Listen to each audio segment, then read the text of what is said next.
I'm Jeff Stewart, licensed marriage and family therapist and the host of this podcast, From Crisis to Connection. We are just really not understanding what happens to us when we attach and when we bond with somebody and how profound that is. And so the schizophrenia that we all live with in our culture is, here's this cultural story.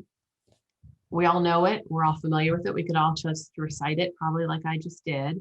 So this is our cultural story about how we handle cheating. The reality is most people try to figure out a way to make it work. Right. And if they can't make it work, they may end up divorcing. But many, many, many couples try to figure out how to come back together and repair after that. And that story doesn't really get told. So we've got this division between the cultural story we tell about what we think you should do, and then what people actually do based on their attachment systems and how they're wired. What's up with the cultural story, Michelle? What do you think's going on there? I don't know. I mean, I think that's a big old can of worms. I know. I think that has to do with how we think about cheating. I think that has to do with power over, power under dynamics, that are so prevalent in our culture that it's like, well, if somebody took power over you by cheating, you need to take your power back by leaving them, rather than it being a relationship and figuring out how to navigate a relationship. It's very transactional. So there's all kinds of different threads we could pull on that, and think about.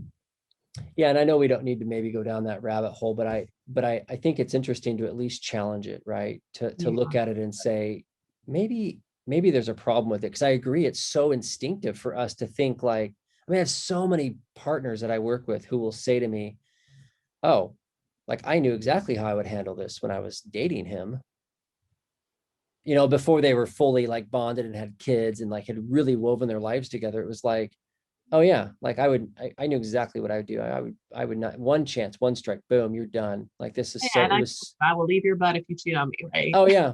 Yeah. And some do. And I don't have a script for anybody how they should handle this, but the ones who do feel pulled to like work on it and care about it and try and salvage it certainly don't need the extra cultural commentary on how they're weak, or they really don't. And so what happens for a lot of betrayed partners is they get stuck in this dynamic that I call attachment shame.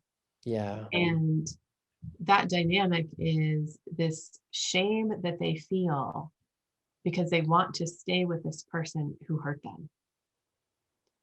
So the shame that they feel about staying with this person who has caused them harm, who has done this unthinkable thing, and they feel shame that they still like the person, that they still love the person, that they're still drawn to the person, that they still are sharing life with the person, that they're still maybe being sexual with the person. They have shame about their attachment system and the way that their attachment system pulls them to stay in the relationship, because they think, if I had self-respect, I would just leave because of that cultural story that's so predominant.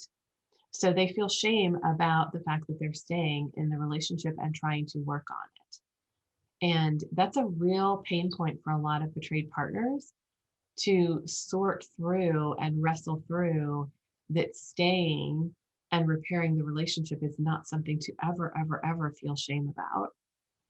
But that is a very individual choice. Everybody has to decide for themselves what to do after betrayal.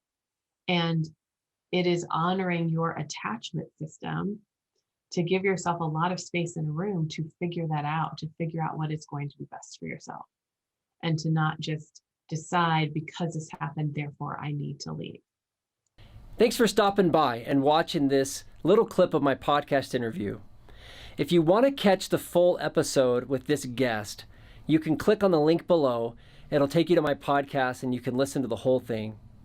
Once again, I appreciate your support. I've got lots of other episodes you can check out as well, and I'd love to hear what you think about it.